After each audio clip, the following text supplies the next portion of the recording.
அகிலம் நியூஸ் நேயர்களுக்கு வணக்கம். இன்றைய நாளுக்கான இரவு நேர பிரதான செய்திகள். விரிவான செய்திகளுக்குள் செல்லும் முன்னதாக முதலில் இன்றைய தலைப்புச் செய்திகள். எரிவாயுவை சேமித்து வைப்பதை தவிர்க்கவும் பொதுமக்களுக்கு அறிவுறுத்தல். அறிகுறிகள் தென்பட்டால் உடனடியாக மருத்துவ ஆலோசனை பெறவும் விடுக்கப்பட்டுள்ள எச்சரிக்கை. கொழும்பில் சடலமாக மீட்கப்பட்ட இளம்பெண் மரணத்தில் தொடரும் மர்மங்கள். சட்டத்தரணி மற்றும் மனைவி படுகொலை துப்பாக்கிதாரி தொடர்பில் வெளியான தகவல்.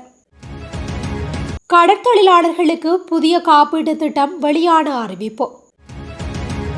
இரவு வேளை எரிபொருள் வாங்க சென்றவருக்கு நேர்ந்த துயரம். யாழிலிருந்து கொழும்பு சென்ற பேருந்து மோதி பெண்ணொருவர் பலி. தனியார் பாடசாலை ஒன்றில் 16 மாணவர்களுக்கு ஒவ்வாமை. பெட்ரோல் பவுசர் மரத்துடன் மோதி விபத்து, உயிர் தப்பிய ஓட்டுநர். தென்கொரியா இலங்கைக்கு வழங்கும் ஒத்துழைப்பு தொடர்பான விரிவான செய்திகள். இலங்கையில் நிலவும் நீண்டகால லாப்ஸ் மற்றும் லிட்ரோ எரிவாயு தட்டுப்பாட்டை நிவர்த்தி செய்ய முன்னெடுக்கப்பட்டுள்ள நடவடிக்கைகள் குறித்த அறிவிப்பு வெளியாகியுள்ளது. இதன்படி பிப்ரவரி மாதத்திற்கான 28,000 மெட்ரிக் டன் எரிவாயு முன்பதிவு செய்யப்பட்டுள்ளது. இதில் ஒரு கப்பல் சனிக்கிழமை இரவும் மற்றொன்று ஞாயிற்றுக்கிழமை காலையும் நாட்டை வந்தடைய உள்ளன. முன்னதாக நாளொன்றுக்கு 1200 மெட்ரிக் டன் விநியோகிக்கப்பட்டது. தற்போது தேவை கருதி அது 1700 மெட்ரிக் டன்னாக அதிகரிக்கப்பட்டுள்ளது. லாப்ஸ் எரிவாயு தட்டுப்பாட்டால் பாதிக்கப்பட்டுள்ள ஹோட்டல்கள் மற்றும் நுகர்வோருக்கு லிட்ரோ நிறுவனம் தற்காலிகமாக சிலிண்டர்களை வழங்கி வருகின்றது. லாப்ஸ் நிறுவனம் தனது மாமிம களஞ்சிய சாலையின் செயற்பாடுகளை எதிர்வரும் சனிக்கிழமை முதல் மீண்டும் ஆரம்பிக்க உள்ளது. இதன் மூலம் தமது விநியோக வலைப்பின்னல் வழமைக்கு திரும்பும் என நிறுவனம் உறுதியளித்துள்ளது. மார்ச் மாதத்திற்காக மேலதிகமாக 38,000 மெட்ரிக் டன் எரிவாயு ஏற்கனவே முன்பதிவு செய்யப்பட்டுள்ளது. மார்ச் 12ஆம் திகதியளவில் சுமார் 40,000 புதிய சிலிண்டர்கள் சந்தைக்கு விநியோகிக்கப்பட உள்ளன. நுகர்வோர் அச்சமடைந்து அதிகளவில் எரிவாயுவை சேமித்து வைப்பதை தவிர்க்குமாறு லிட்ரோ நிறுவன தலைவர் சன்ன குணவர்த்தன கோரிக்கை விடுத்துள்ளார். இலங்கையில் 30 முதல் 50 வயதிற்கு இடைப்பட்ட நபர்களிடையே குடல் புற்றுநோய் பாதிப்புகள் வேகமாக அதிகரித்து வருவதாக சுகாதார அதிகாரிகள் கவலை வெளியிட்டுள்ளனர். 2022ஆம் ஆண்டில் மட்டும் இலங்கையில் சுமார் 3000 புதிய பாதிப்புகள் பதிவாகியுள்ளன. பிராந்திய சுகாதார சேவைகள் பணிப்பாளர் சேனக தலகல இது குறித்த தகவல்களை பகிர்ந்துள்ளார். இதன்படி இலங்கையில் ஆண்களிடையே காணப்படும் புற்றுநோய்களில் இது 2வது இடத்தை பிடித்துள்ளது. பெண்களிடையே இது 3வது பொதுவான புற்றுநோயாக உருவெடுத்துள்ளது. உலக சுகாதார நிறுவனத்தின் தரவுகளின்படி குடல் புற்றுநோய் உலகளவில் ஒரு பாரிய அச்சுறுத்தலாக மாறியுள்ளது. வழமையாக 50 வயதிற்கு மேற்பட்டவர்களே இந்த நோய் ஏற்படும் என்ற நிலை இருந்தது. ஆனால் தற்போது இலங்கையில் இளம் வயதினரிடையே இந்த நோய் பரவி வருவது ஒரு தீவிரமான பொது சுகாதார பிரச்சனையாக பார்க்கப்படுகின்றது. தேசிய புற்றுநோய் கட்டுப்பாட்டு திட்டத்தின் விசேட நிபுணர் டாக்டர் ஹசர் அலி பெர்னாண்டோ இது குறித்து கூறுகையில், ஆரம்பகட்ட பரிசோதனை நோயை ஆரம்பத்திலேயே கண்டறிவது உயிரை காப்பாற்ற உதவும் என தெரிவிக்கப்படுகின்றது. உடலில் ஏற்படும் மாற்றங்கள் அல்லது அறிகுறிகள் தென்பட்டால் உடனடியாக மருத்துவ ஆலோசனையை பெறுங்கள் என குறிப்பிடப்பட்டுள்ளது. ரத்மலானை கடற்கரை பகுதியில் சடலமாக மீட்கப்பட்ட இளம்பெண் ரத்மலானை பிரதேசத்தை சேர்ந்தவர் என அடையாளம் காணப்பட்டுள்ளார். இந்த பெண் மரணமடைந்த விதம் தொடர்பில் முன்னெடுக்கப்பட்ட ஆரம்பகட்ட விசாரணைகளின் அடிப்படையில் இது ஒரு சந்தேகத்திற்குரிய மரணம் என போலீசார் கருதுகின்றனர். குறித்த பெண்ணின் சடலம் மீட்கப்பட்ட இடத்தில் தடயவியல் சோதனைகள் முன்னெடுக்கப்பட்டுள்ளதுடன் மரணத்துக்கான உண்மையான காரணத்தை கண்டறிய உடற்கூற்று பரிசோதனைகளுக்கான ஏற்பாடும் செய்யப்பட்டுள்ளது.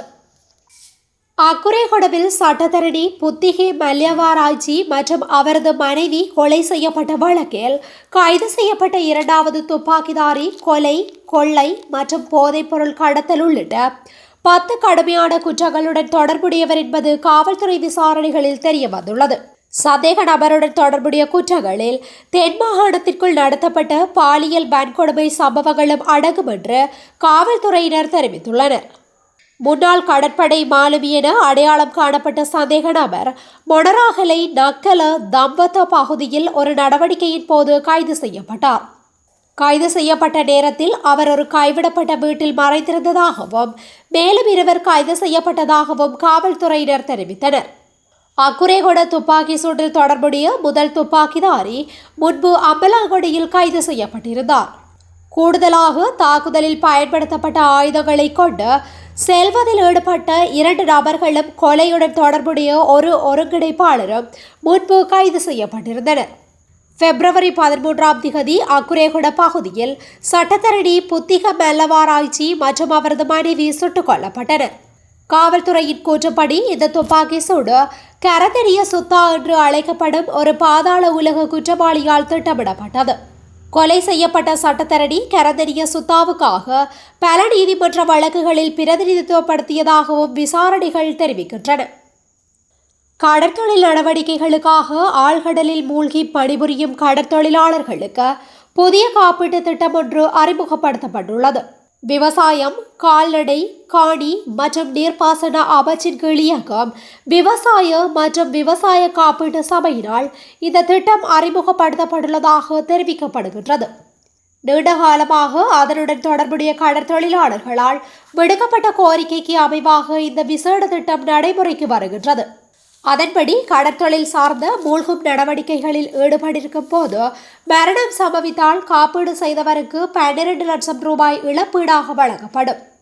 கடல் அல்லது நன்னீர் நிலைகளில் மூழ்கி பணியாற்றும் போது ஏற்படும் விபத்துகளால் தற்காலிகமாக செயலிழப்பவர்கள் அல்லது அங்கவீனமடைபவர்களும் இந்த திட்டத்தின் கீழ் காப்பீடு வழங்கப்படும். ஒரு வருடத்திற்கான இந்த காப்பீட்டு பாதுகாப்பை பெற்றுக்கொள்ள கடற்தொழிலாளர் ஒருவர் வருடாந்தம் 1920 ரூபாய் மாத்திரமே செலுத்த வேண்டும். பாதுகாப்பு தேவையை பொறுத்து 12 லட்சம் மற்றும் 15 லட்சம் ரூபாய் வரையான காப்பீட்டு திட்டங்கள் அறிமுகப்படுத்தப்பட்டுள்ளதாக சுட்டிக்காட்டப்படுகின்றது. திருகோணமலை சேரனுவர காவல்துறை பிரிவில் உள்ள மகிந்தபுர பகுதியில் உள்ள வீதியில் வைத்து ஜானை தாக்கி ஒருவர் உயிரிழந்துள்ளார். சம்பவத்தில் உயிரிழந்தவர் 56 வயதான கித்ஸ்ரீ விஜயபிரிந்த என தெரிய வருகின்றது. மூதூர் தள வைத்தியசாலையில் வைக்கப்பட்டிருந்த சடலத்தை திடீர் மரண விசாரணை அதிகாரி AJA நூருல்லா இன்று வியாழக்கிழமை பார்வையிட்டு விசாரணை செய்த பின்னர் சடலம் பிரேத பரிசோதனைக்காக திருகோணமலை பொது வைத்தியசாலைக்கு அனுப்பி வைக்கப்பட்டுள்ளது. சம்பவம் குறித்து மேலும் தெரிய வருவதாவது, யானை தாக்குதலுக்கு உள்ளான நபர் எரிபொருள் வாங்குவதற்காக மோட்டார் சைக்கிளில் நேற்று இரவு 10 மணியளவில் சென்றபோது வீதியில் நின்ற ஜானை அவரை அவ்விடத்தில் வைத்து தாக்கியுள்ளது. சம்பவத்தில் காயமடைந்த நபர் அவசர நோயாளர் காவு வண்டி மூலம் வைத்தியசாலைக்கு கொண்டு செல்லும் வழியில் உயிரிழந்துள்ளதாக தெரிய வருகின்றது. சம்பவம் தொடர்பான மேலதிக விசாரணைகளை சேரனுவர காவல்துறையினர் முன்னெடுத்து வருகின்றமை குறிப்பிடத்தக்கது. எல்பிட்டி பகுதியில் உள்ள தனியார் பாடசாலை ஒன்றை சேர்ந்த 16 மாணவர்கள் ஒவ்வாமை காரணமாக வியாழக்கிழமை ஆகிய இன்று எல்பிட்டி வைத்தியசாலையில் அனுமதிக்கப்பட்டு சிகிச்சை பெற்று வருவதாகவும் போலீசார் தெரிவித்தனர். சருமத்தில் ஏற்பட்ட அரிப்பு மற்றும் தடிப்பு காரணமாகவே மாணவர்கள் வைத்தியசாலையில் அனுமதிக்கப்பட்டுள்ளதுடன் மாணவர்களின் நிலைமை பாரதூரமானது அல்ல என்று போலீசார் மேலும் தெரிவித்துள்ளனர். குறித்த பாடசாலையின் ஒரே மண்டபத்தில் நடத்தப்பட்ட 3 வெவ்வேறு வகுப்புகளை சேர்ந்த மாணவர்களே இவ்வாறு ஒவ்வாமைக்கு உருவாகியுள்ளனர். இந்த நிலையில் ஏதேனும் பூச்சிகள் கடித்தமையினால் அல்லது விஷத்தன்மை கொண்ட திரவம் உடலில் பட்டமையினால் ஒவ்வாமை ஏற்பட்டிருக்கலாம் என போலீசார் சந்தேகிக்கின்றனர். ஹபரணி பக்கமிருந்து திருகோணமலை நோக்கி பயணித்த பெட்ரோல் பவுசர் ஒன்று விபத்திற்கு உள்ளாகியுள்ளது. இந்த விபத்து இன்று அதிகாலை இடம்பெற்றதாக தெரிவிக்கப்பட்டுள்ளது. கந்தளாய் 93ஆம் கட்டி பகுதியில் அதிகாலை சுமார் 2 மணியளவில் குறித்த பெட்ரோல் பவுசர் கட்டுப்பாட்டை இழந்து வீதியை விட்டு விலகி அருகில் இருந்த மரத்துடன் மோதியுள்ளது. இந்த கோர விபத்தில் பெட்ரோல் பவுசரின் முன்பகுதி பலத்த சேதமடைந்துள்ளது.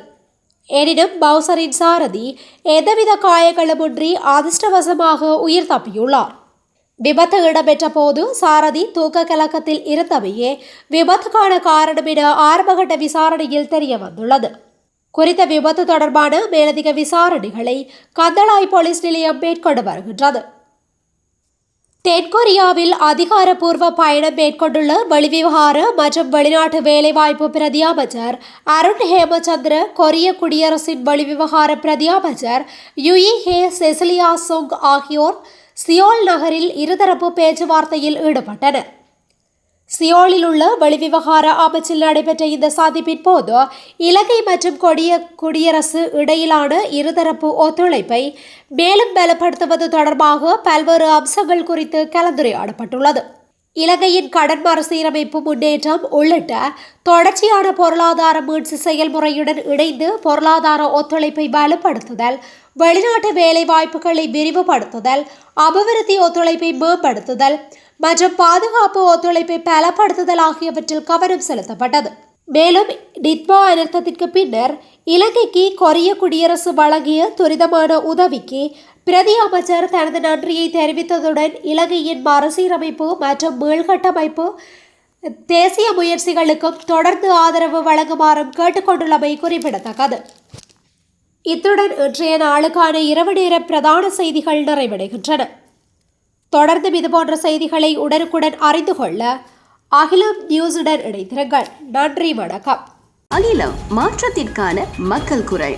இந்த வீடியோ பிடிச்சிருந்தா லைக் பண்ணுங்க, கமெண்ட் பண்ணுங்க, ஷேர் பண்ணுங்க. மறக்காம கீழே இருக்க பெல் ஐகானை கிளிக் பண்ணுங்க.